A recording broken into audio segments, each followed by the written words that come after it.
6 साल पहले इसी अस्पताल में एक और डॉक्टर काम करते थे, डॉक्टर जोशी। डॉक्टर जोशी काबिल डॉक्टर थे, लेकिन अंधविश्वास में उनका विश्वास नहीं था। एक रात ड्यूटी के दौरान उन्होंने सिगरेट पीने के लिए चौथी खिड़की खोल दी थी, लेकिन नर्स कविता वो वहां से गुजर रही थी।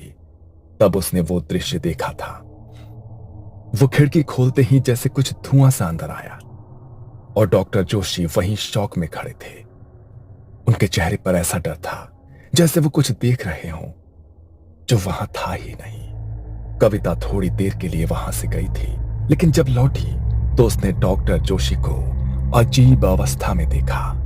उनकी आंखें खुली थी, चेहरा पसीने से भीगा था और एकटक उसी खिड़की को घूर रहे थे। उस हादसे के बाद डॉक्टर जोशी ने किसी से कुछ नहीं कहा, लेकिन वो अंदर से बदल गए थे। उन्होंने चुपचाप अपने ट्रांसफर की अर्जी दे दी, पर उनका ट्रांसफर मंजूर होने से 2 हफ्ते पहले ही उनकी लाश उसी चौथी खिड़की के नीचे अस्पताल के अहाते में मिली थी।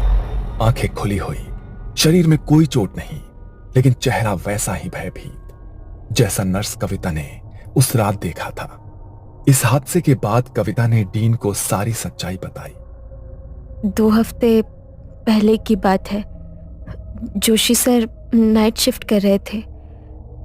मैं वहाँ से वॉशरूम जा रही थी, तभी मैंने उन्हें वो चौथी खिड़की खोलकर सिगरेट जलाते देखा।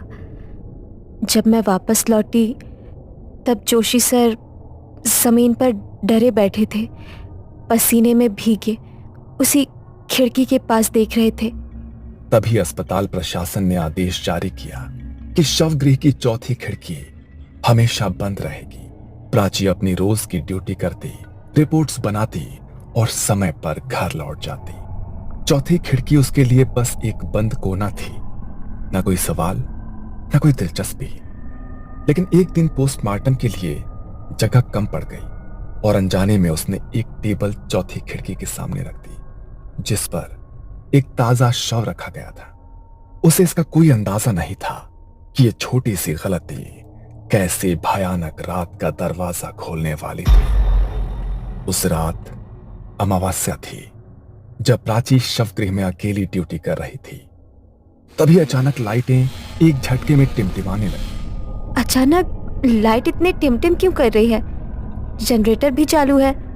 रघु, जो दरवाजे के पास बैठा था, वो अंदर आया और धीरे से बोला, आज अमावस्या है मैडम।